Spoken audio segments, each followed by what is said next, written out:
கொஞ்சம் டவுன் பண்ணி கொஞ்சம்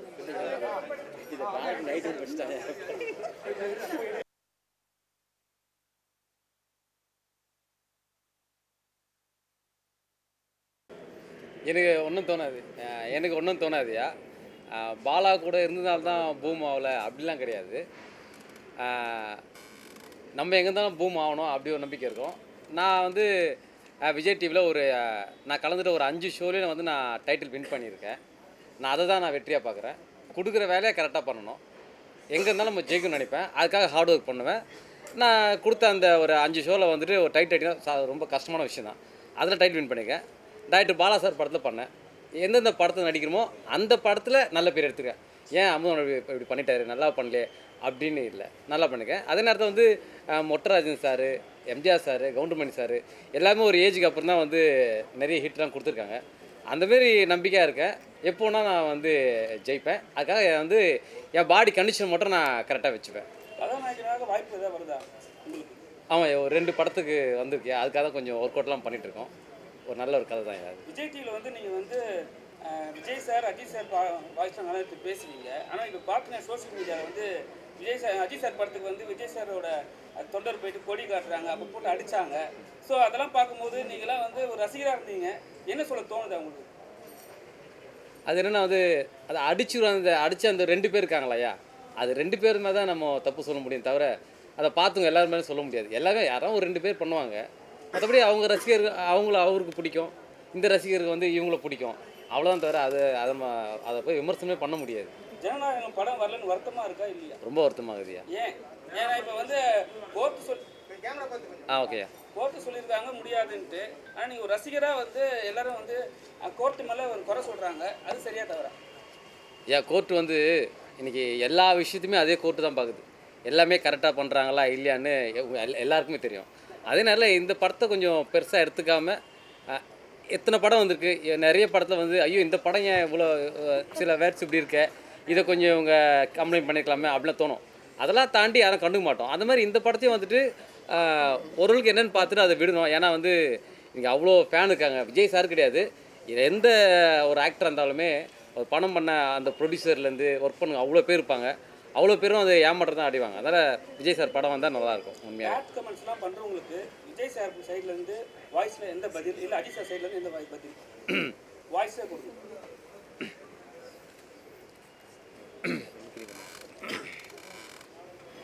இந்த உலகமே வந்து உன்னை தோத்துட்ட சொன்னாலும் நீயா ஒத்துக்கிற வரைக்கும் நெவர் எவர் கிவ் அப். அதான் அது விஜய் சார் இருந்தாருன்னா ஐயா இல்லையா, நீங்களே மாட்டி விட்டுருங்களே. நீங்கள் எப்போ நண்பா உங்களை எல்லாரும் எதுக்குறாங்களே, அப்போ நீங்கள் ஜெயிச்சுட்டு தான் இருக்கீங்க. லைஃப்பில் நம்ம எப்பவுமே அவங்கள மாதிரி ஆகணும், இவங்கள மாதிரி ஆகணும், அதுக்கெலாம் ஆசைப்படாதீங்க. அதுக்கு தான் அவங்களும் இருக்கிறாங்களே. நீங்களாக வாங்க, யாரோட அடையாளத்தை எடுத்துக்காது உங்களோட அடையாளத்தை உலகத்துக்கு பதிவு பண்ணிட்டு போயிட்டு இருக்குண்ணா. நன்றிங்கண்ணா, வணக்கண்ணா, தேங்க்யூங்கண்ணா.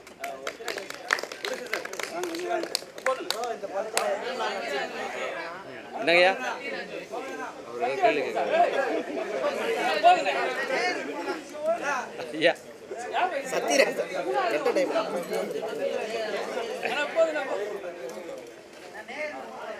என்னங்க சொல்லுங்கய்யா. ஐயா கண்ணாடி ஏதாவது வச்சுருக்கீங்களா ஐயா? இது ஒரு ஸ்டேஜ் ஷோவாக ஆகிட்டாங்க. ஒரு இத்தனை ஆர்டிஸ்ட் இருக்கீங்க, ஒருத்தரோட கண்ணாடி வரல. கண்ணு வலிங்க ஐயா. இதை வச்சுட்டு நான் பாக்கியராஜ் சார் மாதிரி ஒன்றா பேசலாம், ஆனால் சத்யராஜ் சார் பேச முடியாது.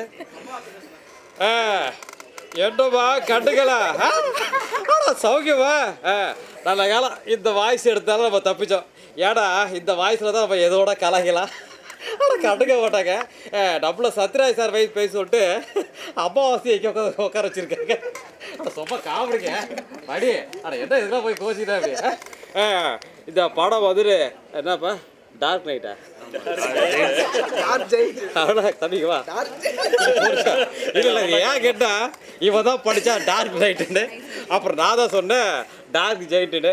இந்த படம் வெற்றி பெற வேணும்னு எல்லாரும் வேண்டிக்கிறேன். எல்லாரும் சப்போர்ட் பண்ணுங்க. நன்றி, வணக்கம். கை தட்டியே எல்லாருக்கும் நன்றிப்பா.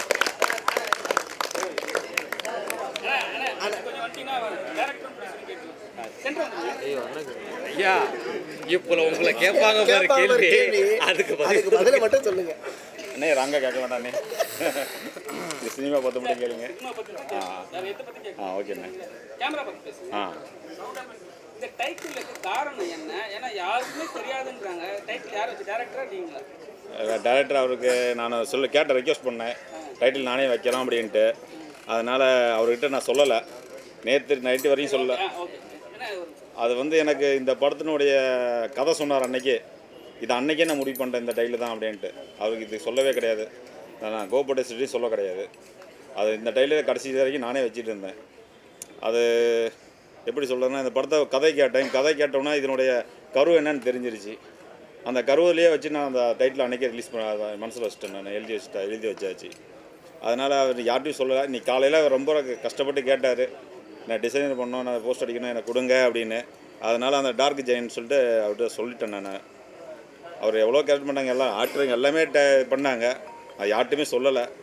ரிக்வஸ்ட் 12 மணிக்கோட ஜோபிதா ஃபோன் பண்ணாங்க எனக்கு, சார் எனக்கு டைட்டில் மட்டும் சொல்லுங்கள் அப்படின்னு. இல்லைம்மா நான் காலையில் எல்லாம் சொல்கிறேன், ரிலீஸ் பண்ணிடல, நான் வந்து பார்த்துக்குவாங்க அப்படின்ட்டு. ஆனால் கதை அவ்வளோ நல்லா அருமையாக அமைஞ்சிக்குது சார். டேரக்டரும் அவ்வளோ, அவர் டைலாக் எழுதிக்கிறாரு, அதில் நான் எவ்வளவோ மாற்றங்கள் பண்ணேன், அதெல்லாம் ஏற்றுக்கிட்டார் அவர். ஆனால் எனக்கு இந்த அனுபவம் என்னமோ எதுவுமே கிடையாது. ஆனால் அந்த டைலாக் அந்த இடத்துல ஷூட்டிங் ஸ்பாட்டில் எடுக்கும்போது, சார் இந்த டைலாக் இப்படி கொஞ்சம் மாற்றி சொல்லுங்கள் அப்படின்னு சொல்லுவேன். அது சொன்னால் அது கிளிக் ஆகிடுச்சு அவருக்கு, அதனால் அதெல்லாம் ஏற்றுக்கிட்டு வந்துட்டார். ஆனால் மற்ற டேரக்டர் இந்த மாதிரி ஏற்றுப்பாங்களா ஏற்றுக்கணும் தெரியல. ஆனால் இவர் எனக்கு எவ்வளோ சப்போர்ட் பண்ணி கொடுத்தாரு டேரக்டர்லாம். இப்போ ஃபர்ஸ்ட் படமே வந்து ஆர்ஆர் மூவி செலக்ட் பண்ண காரணம் என்ன? படத்துக்கு வந்து இப்போ டெண்டரிங் வந்து அந்த திகில் படத்தில் தான் போயிட்டுருக்கு. அதை இது சரி, இவருக்கு கதை சொன்னார், இந்த கதை டிஃப்ரெண்ட்டாக இருந்துச்சு. ஆனால் இவர் கொண்டு வந்த கதை வேறு, நாங்கள் இப்போ எடுத்துக்கிற கதை வேறு. கிளைமேக்ஸ் மட்டும் மாற்றிருக்கிறோம். 3 கிளைம்ஸ் வச்சுருந்தோம், 3 பேர் பேசி கோபுடேஸ்வரர், நானும் இவர் எல்லாமே. ஆனால் 3 பேர் இதில் வந்து யாருக்குமே தெரியாது கடைசியில் ஃபைனல் என்ன வரும் அப்படின்ட்டு. ஆனால் கடைசியில் அதே கடவுளே அந்த என்ன இதுன்னு தெரியல, அதே அமைஞ்சிக்கிச்சு அந்த கிளைமேக்ஸு. அந்த கிளைமேக்ஸ் தான் இப்போ நான் வச்சுக்கிற டைட்டில். விடாப்பிடியா அந்த டைட்டில் இருக்கிற காரணம் என்ன? ஏன்னா ரெட் ஜெயின் மூவின்னு ஒன்று இருக்கு, சிவப்பு பூதம்.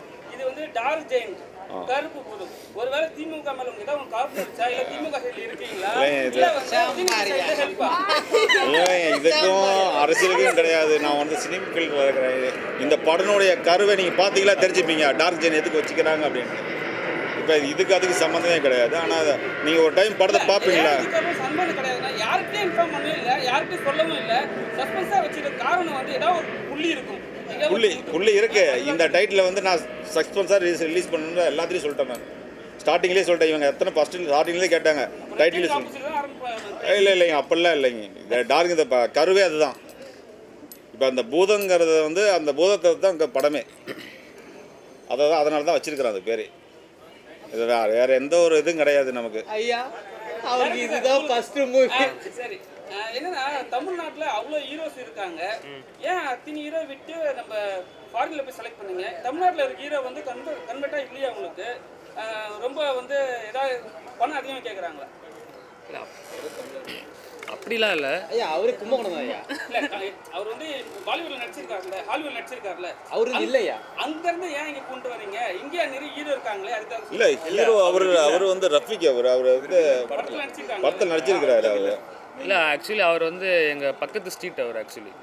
அவர் அங்கேருந்து நான் கூப்பிட்டு வரல. அவர் நானும் ஒரே ஊர் தான். சின்ன வயசுல வெளிநாட்டு போய் அங்கேயே செட்டில் ஆகிட்டார், அவ்வளோதான். வேற ஒன்றும் இல்லை. அந்த கதைக்கு அவர் கரெக்டாக இருந்தார், ஸோ அதனால் சூஸ் பண்ணதார். இல்லை, அவருக்கு இருக்கிற டிசிப்ளின், ஒரு டைமிங் கீப்பிங் யாருக்குமே எனக்கு வந்து புதுசாக இருக்குது. அவருக்கு 8 மணினா 8 மணி கரெக்டாக வந்து உட்காந்துடுவார். ஷூட்டிங் முடிகிற வரைக்கும் அந்த அவர் ஷாட் இருக்கிற வரைக்கும் வெளியே போக மாட்டார். அந்த ஷாட் முடிஞ்ச பின்னால் ஒரு டைலாக் சொல்லிட்டோமா, கண்ணாடி மூலம் நின்றுட்டு அவர் சொல்லிகிட்டே இருப்பார் ரவி சார். சார், படம் எடுக்கிறது ஈஸி, ரிலீஸ் பண்ணுறது கஷ்டம். இப்போ எந்த டேட்டில் வர போகிறீங்க, எத்தனை தேட்டர் கிடைக்க போகுது உங்களுக்கு, அது மட்டும் மென்ஷன் பண்ணுங்க. இதெல்லாம் நமக்கு இல்லை, அதெல்லாம் மேலக்கிறவன் தான் சார் சொல்லணும். இதெல்லாம் கடவுள் தான் எதாவது சொல்லணும், என்ன பண்ணுறது ஏது பண்ணுறது அப்படின்ட்டு. அது இயற்கையாக வந்து அமையறது தான்.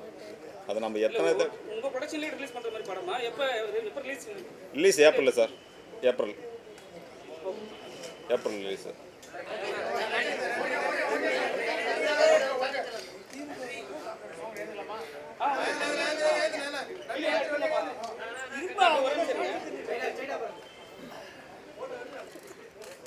பத்திரிகை நண்பர்கள் அனைவருக்கும் என்னுடைய வணக்கம். Thank you so much for coming. ரொம்ப சந்தோஷமாகவும் ரொம்ப எக்ஸைட்டிங்காகவும் இருக்குது. ஏன்னா வந்து டு பி வெரி ஃப்ராங்க், இன்றைக்கி ஒரு டைட்டில் ஈவெண்ட் லான்ச் நடக்குது அப்படின்ற விஷயமே எனக்கு தெரியாது.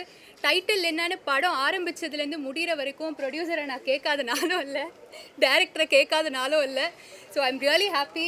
டைட்டில் நல்லா இருக்குதுன்னு நினைக்கிறேன். அண்ட் படமும் நாங்கள் நினச்ச மாதிரி ரொம்ப நல்லா வந்திருக்கு. உங்களோட சப்போர்ட் எங்களுக்கு கண்டிப்பாக வேணும், கொடுப்பீங்க நான் நம்புகிறேன். So thank you so much. Thank you. எனது ஃபஸ்ட்டு ப்ரொடக்ஷன் இது. எல்லாம் பத்திரிகை ஊடகங்களுக்கும் வந்த நண்பர்கள் எல்லாத்துக்கும் முதல்ல எனக்கு வணக்கம் தெரிவித்து சொல்லிக்கிறேன். எல்லாத்துக்கும் நன்றி முதல்ல என்னை மதித்து வந்ததுக்கு.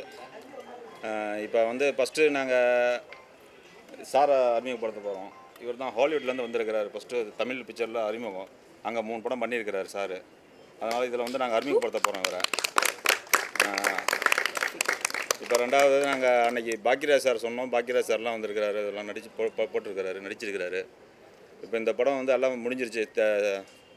இதெல்லாம் முடிஞ்சிருச்சு, ஷூட்டிங்கெல்லாம் முடிஞ்சிருச்சு. இனிமேல் தான் ப்ரீ ப்ரொடக்ஷன் தான் நடக்க போகுது. ஒரு போஸ்ட் ப்ரொடக்ஷன் நடக்க போகுது இனிமேல். இப்போ வந்து எல்லாத்தையும் இப்போ இந்த இதில் சினி ஃபீல்டில் வந்து எனக்கு எந்த அனுபவமே இல்லை. இந்த ஃபஸ்ட்டு டைம் வந்திருக்கிறேன். எல்லாம் நீங்கள் தான் எனக்கு வந்து எல்லாம் ஒத்துழைச்சி கொடுக்கணும். என்ன இப்போ நான் வந்து ஃபஸ்ட்டு இப்போ தான் ஆர்மிலேருந்து ரிட்டையர்டு வந்து 7 மாதம் தான் ஆச்சு. அதிலேருந்து வந்தோன்னே முதல்ல நான் போட்டிருக்கிறேன் இதெல்லாம் ஃபஸ்ட்டு படத்தில். நான் நண்பரும் நம்ம பிரியா பாலமுருகனும் நானும் சேர்ந்து பண்ணிகிட்ருக்குறோம். எனக்காக கண்டிப்பாக எங்கள் ஒத்துழைச்சி கொடுங்க. நீங்கள் மனசை வச்சா தான் என்னால் இது பண்ண முடியும். ஏன்னா நம்ம இப்போ ஊடகம் இல்லாமல் வேறு எதுவுமே கிடையாது. ஊடகத்தில் தான் எல்லாம் நம்பி இருக்கிறோம் நாங்கள். அதெல்லாம் நன்றி சார். நல்லது.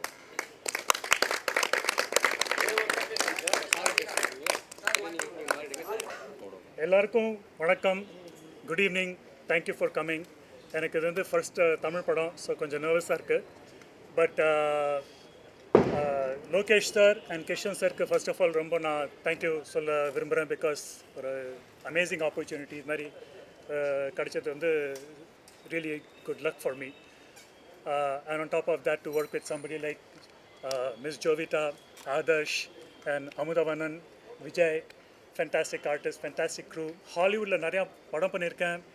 Grace Anatomy, 911, How to Get Away with Murder, SWAT, அது மாதிரி டிவி ஷோஸ் பண்ணி இங்கே வந்து இந்த ஒரு இண்டிபெண்டன்ட் தமிழ் மூவி பண்ணது வந்து ஒரு வித்தியாசமான experience, interesting. And I really hope it becomes a major success. அதுக்கு we need your wishes. So thank you. Sir first your self சொல்லுங்க. நீங்க யாருன்னு சொல்லுங்க. பேர் கூட எனக்கு தெரியாது. பேர் தெரியாதுல்ல? சாரி. என் பேர் ரஃபீக் பாச்சா.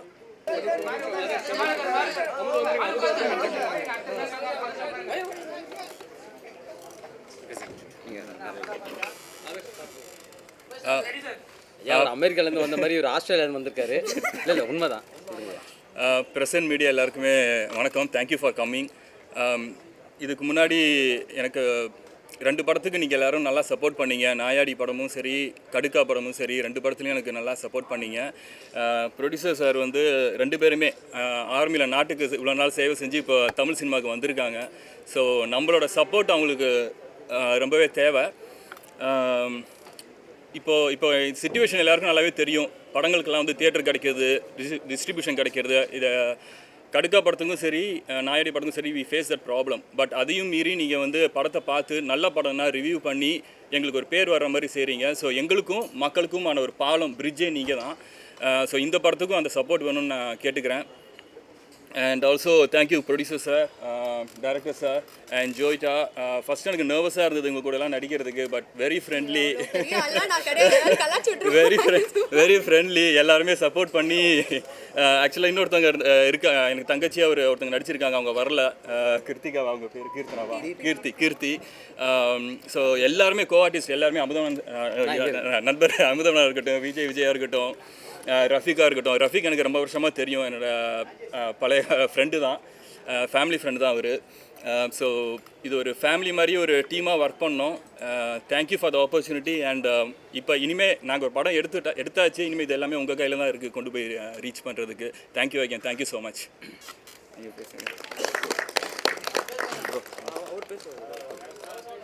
பத்திரிகை ஊடக நண்பர்கள் எல்லாருக்கும் வணக்கம். எல்லா நண்பர்களுக்கும் மிகப்பெரிய ஒரு நன்றி தெரிவிக்கிறேன். அப்புறம் ப்ரொடியூசர் லோகேஷ் சாருக்கு மிகப்பெரிய நன்றி.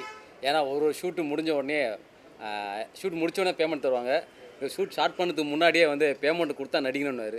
இல்லை சார் பரவாயில்ல சார் ஈவினிங் வாங்கிக்கிறோன்னா, அதெல்லாம் இல்லைப்பா, நான் வந்து ரிட்டையர்ட் ஆர்மி, நான் கொஞ்சம் கரெக்டாக பண்ண நினைக்கிறேன் அப்படின்னுவார். உண்மையாக அது பெரிய விஷயம், சந்தோஷம் சார். அவர் கூட அவர் ஃப்ரெண்டு பாலா சாரும் இது பண்ணிக்காரு, அவருக்கு மிகப்பெரிய நன்றி.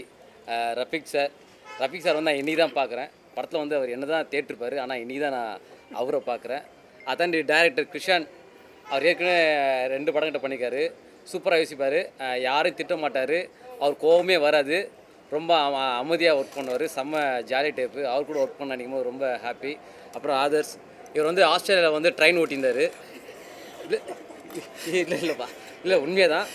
ஆஸ்திரேலியாவிலேருந்து மெட்ரோ ட்ரெயின் ஓட்டியிருந்தார். இன்றைக்கி வந்து இந்த படத்தை வந்து சூப்பராக நடிக்கணும் அப்படின்னு சொல்லிட்டு வந்திருக்காரு. உண்மையாகவே நல்ல ஒரு ஹீரோ, ஜாலியான டைப்பு தான், நைட்டு ஃபுல்லாக ஜாலியாக இருப்பார். அந்த மாதிரி ஒரு நல்ல மனுஷன். எப்போ சிரிச்சு ஏன்பா இது பண்ணுறீங்க, நல்ல ஒரு ஹீரோ. அப்புறம் ஜோவிட்டா, எப்பவுமே அவங்க மேக்கப் இல்லாமல் ரொம்ப அழகாக வருவாங்க. நீ தான் கொஞ்சம் மேக்கப் வந்து செல்ஃபாக அவங்களே போட்டுன்னு நான் கேட்டேன். அதான் செம்மையாக நடிச்சிருப்பாங்க. ஒரு சின்ன ஒரு இதில் வந்து ஒரு பேய் நடந்து போகிற சீனு, அதில் பேக்கில் இவங்க நடந்து போனோம், அது கூட மாடல் நடப்பாங்களே, ஸோ அந்த மாதிரி தான் நடந்து போவாங்க. நான் கேட்டேன், இருந்தாங்க நீங்கள் மாடலாங்க? ஆமாங்க நான் மாடலுங்க. நாங்கள் அப்போ தான் தெரியும் அவங்க மாடல்னு சொல்லிட்டு. நான் சொல்லவே இல்லை, போய் சொல்கிறாரு மாடல்னு சொன்னேன். அப்போ என்கிட்ட போய் சொல்லியிருக்கேம்மா, நான் இத்தனை அதான் நம்பிட்டு இருக்கேன். தாண்டி வந்து வேறு இருக்கா அதுமாதிரி காஸ்டியூமர். அதுக்கப்புறம் வினோத் ப்ரோ, ஒரு தங்கமான மனுஷன். 10 பேர் வந்தாலும் ஒரே ஆளாக நின்று அதை சூப்பராக டீல் பண்ணி சால்வ் பண்ணுவார். அதுமாதிரி காஸ்டியூமர் சூப்பராக பண்ணாங்க. அப்புறம் கோ டைரக்டர் சத்யா ப்ரோ, அதுக்கப்புறம் எல்லாருமே வந்து அவ்வளோ அழகாக ஒர்க் பண்ணியிருக்காங்க, நல்லா பண்ணாங்க. ஜாலியாக இந்த படம் வந்து ரொம்ப ஜாலியாக போச்சு, பொறுமையாக பண்ணாங்க, ரொம்ப அழகாக பண்ணாங்க. இந்த படம் வந்து மேலே வெற்றி பெறணும்னு சொல்லிட்டு கடவுளை வேண்டிக்கிறேன். நீங்கள் தான் சப்போர்ட் பண்ணணும். எல்லாருக்கும் நன்றி, தேங்க்யூ. சத்தமாக பொதுவாக எனக்கு அவ்வளோவா சவுண்டாக பேச வராது, ஸோ நான் ட்ரை பண்ணுறேன். இங்கே ஆமாம், என் பேர் Kishan, KS Kishan. Last month வந்து நாங்கள் இங்கே இதே இடத்துல தான் இந்த படத்தோட பூஜையை வந்து போட்டோம். ஸோ இந்த படம் வந்து சக்ஸஸ்ஃபுல்லாக ஒரு 25 டேஸ்க்குள்ளே டே அண்ட் நைட் ஒர்க் பண்ணி முடிச்சிட்டோம். ஸோ இதோட போஸ்ட் ப்ரொடக்ஷன் ஒர்க்கும் ஆல்மோஸ்ட் முடிஞ்சிடுச்சு. ஸோ படம் வந்து நாங்கள் சீக்கிரமாக ரிலீஸ் பண்ணுறதுக்கு பிளான் பண்ணிகிட்ருக்கோம். இந்த படத்தில் வந்து நான் இவ்வளோ சீக்கிரமாக முடிக்கிறதுக்கு காரணம் வந்து என்னோடய ப்ரொடியூசர்ஸ், அப்புறம் ஆக்டர்ஸ், அப்புறம் என்னோடய அசிஸ்டன்ட் டைரக்டர்ஸ், அப்புறம் அந்த நாங்கள் ஷூட் பண்ண ஊரில் ஒர்க் பண்ண எல்லாருமே அவங்களாம் கூட இருந்ததால் தான் இந்த 25 டேஸில் படம் முடிக்க முடிஞ்சுது. மெயினாக ப்ரொடியூசரை சொல்லணும். அவர் வந்து ஆல்ரெடி சொல்லியிருப்பார் உங்களுக்கு, அவர் ஆர்மிலேருந்து வந்து இங்கே ஒரு பேஷனேட்டாக ஒரு படம் எடுக்கணும்னு சொல்லிட்டு வந்திருக்காரு. ஸோ இது அவர் ஃபஸ்ட் படமாக இருந்தாலுமே வந்து எக்ஸ்பீரியன்ஸ் அவருக்கு இல்லைனாலுமே அவருக்கு அந்த ஒரு ஸ்டோரி நாலேஜ் இருக்குது, ஒரு டைலாக் எப்படி இன்னொரு சீன் எப்படி கனெக்ட் பண்ணும், அந்த மாதிரி விஷயங்கள்லாம் நிறையா தெரிஞ்சு வச்சுருக்காரு. ரெண்டாவது பெரிய பெரிய ப்ரொடக்ஷனில் கூட ஏதாவது நம்ம கேட்டால் கொடுக்க மாட்டாங்க, இந்த சீனுக்கு தேவைப்பட்டால் கொடுக்க மாட்டாங்க. பட் இவர் எது கேட்டாலுமே கொடுப்பாரு. ஒரு கொஸ்டின் கேட்பார், இது வேணுமாம்பார், ஆமாம் வேணும்னா அதை எப்படியாவது அரேஞ்ச் பண்ணி கொடுத்துருவார். ஸோ அவரோட சப்போர்ட் இருந்ததால் தான் இந்த படம் சீக்கிரமாக முடிக்க முடிஞ்சுது. ரெண்டாவது இந்த படத்தில் நடித்தவங்க ஜோவிட்டா மேம், அப்புறம் ஆதர்ஸ், அப்புறம் ரஃபிக் பிரதர், அப்புறம் அமுதவாணன் சார், இவங்க எல்லாருமே வந்து ரொம்ப எனக்கு நான் என்ன சொன்னாலும் முகம் சுளிக்காமல், டைமிங் அதிகமாக எக்ஸ்டெண்ட் ஆகும் அதெல்லாம் எதுவும் கேர் பண்ணிக்காமல் வந்து எனக்கு ஒர்க் பண்ணி கொடுத்தாங்க. ஸோ அதேமாதிரி என்னோடய டீமும் வந்து ரொம்ப கஷ்டப்பட்டாங்க இந்த படத்தில் ஒர்க் பண்ணுறது. ஒரு நல்ல அவுட்புட் வந்து நாங்கள் கொடுத்துருக்கோம். ஸோ என்னோடய படத்தில் டிஓபி இன்றைக்கி வரல, அவரும் வந்து ஒரு நல்ல ஒரு விஷுவல் வந்து நாங்கள் இந்த படத்தில் வந்திருக்கோம். இது வந்து ஒரு ஹாரர் ஃபிலிம் தான். இது முன்னாடி நான் சொல்லியிருந்தது ஹாரர் ஃபிலிம்னா, இப்போ திரும்பவும் சொல்கிறேன், இது ஒரு ஹாரர் ஃபிலிம். இது வந்து ஒரு complete horror film. 2-3 genre mix பண்ணி அந்த மாதிரிலாம் இல்லை, ஒரு கம்ப்ளீட் ஹாரர் தான் இது. ஸோ சீக்கிரமாக இந்த படம் தேட்டருக்கு வரும், உங்களோட சப்போர்ட் எங்களுக்கு வேணும். திரும்பவும் நான் உங்களை மீட் பண்ணுவேன், அடிக்கடி மீட் பண்ணிகிட்டே இருப்பேன்னு நினைக்கிறேன். எல்லாருக்கும் வந்ததுக்கு ரொம்ப நன்றி, தேங்க்ஸ்.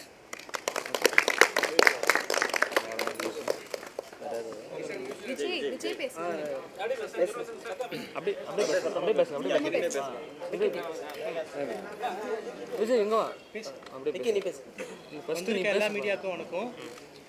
என்னோட நேம் வந்து விக்னேஷ்.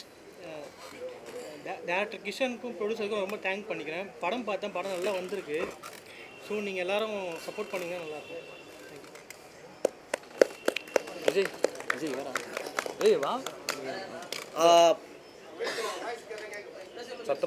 ப்ரெஸ் அண்ட் மீடியாவுக்கு வந்து ஃபர்ஸ்ட் ஆஃப் ஆல் ஒரு பெரிய தேங்க்யூ. இங்கே வந்து எங்களுக்கு வந்து ஒரு பெரிய சப்போர்ட் பண்ணுறீங்க. அது எந்த டைமாக இருந்தாலும் சரி. ஆல்ரெடி நாங்கள் எங்களோட படத்துக்கு பூஜை போட்டிருந்தோம். அப்பயும் வந்து நீங்கள் ஒரு பெரிய சப்போர்ட் கொடுத்தீங்க. டீம் வந்து ஆக்டர்ஸும் வந்து கொஞ்சம் புதுசாக இருந்தாலுமே லாஸ்ட்டு நாங்கள் பூஜைக்கு வரும்போது இதோட எஃபெக்ட் வந்து பயங்கரமாக இருந்தது. ஸோ மீடியாவில் இருந்த எல்லாருமே வந்து நல்ல ஒரு ரெஸ்பான்ஸ் பண்ணாங்க. ஸோ அதுக்காக ஒரு பெரிய தேங்க்ஸ். அண்ட் தென் இன்றைக்கி வந்து எங்களோட படத்தோட title released Dark Giant. So எங்களுக்கே இன்றைக்கி தான் தெரியும். ஸோ ஒரு பெரிய சர்ப்ரைஸ். அண்ட் தென் இந்த படத்தில் எக்ஸ்பீரியன்ஸ் எப்படி இருந்ததுன்னா ஒரு ஃபேமிலி மாதிரி தான் இருந்தது. எல்லாருமே அப்படி தான் இருந்தாங்க. எங்களோட ப்ரொடியூசராக இருக்கட்டும், அண்ட் தென் என் கூட நடித்த சக ஆர்டிஸ்ட்டாக இருக்கட்டும், எல்லாருமே வந்து நல்லா கோஆப்ரேட் பண்ணாங்க. அண்ட் தென் படமும் வந்து நல்லா வந்திருக்கு. எங்கள் கூட நடித்த ஜோவிட்டா, அண்ட் தென் ஆதர்ஷ், ரஃபீக், அப்புறம் கீர்த்தின்னு ஒருத்தவங்க. நான் இந்த படத்தில் வந்து ஒரு முக்கியமான ரோல் பண்ணியிருக்கேன், காமெடி ரோல். ஒரு படத்துக்கு வந்து முக்கியமான விஷயம் வந்து அந்த படத்தை அடுத்த கட்டத்துக்கு கொண்டு போகிறதுக்கு காமெடின்ற ஒரு விஷயம் வந்து மெயினாக இருக்கும். ஸோ அந்த விஷயத்தை நான் வந்து இதில் டேக் ஓவர் பண்ணியிருக்கேன். ஸோ யார் அவர் சீரியஸாக நடிச்சிருக்காரு இந்த படத்தில், உங்களுக்கே தெரியும். ஆமாம், அவரோட விஷயத்தை தான் நான் எடுத்து பண்ணேன். காமெடியாக நடிச்சையா அதை சீரியஸ் ஆகிட்டாருங்க. ஆமாம், ஆக்சுவலி நடிச்சா அதை காமெடி ஆகிட்டாருங்க, அவ்வளோதான். ஸோ ரொம்ப ஜாலியாக இருந்தது. எங்கள் படத்தை வந்து நல்லபடியாக முடிச்சிருக்கோம். ஸோ உங்கள் கையில் தான் வந்து இதை நாங்கள் கொடுக்குறோம். நீங்கள் ஆல்ரெடி பூஜைக்கு கொடுத்த அந்த சப்போர்ட்டை நீங்கள் திரும்ப வந்து எங்களுக்கு கொடுப்பீங்கன்னு நம்புகிறோம். Thank you so much every one.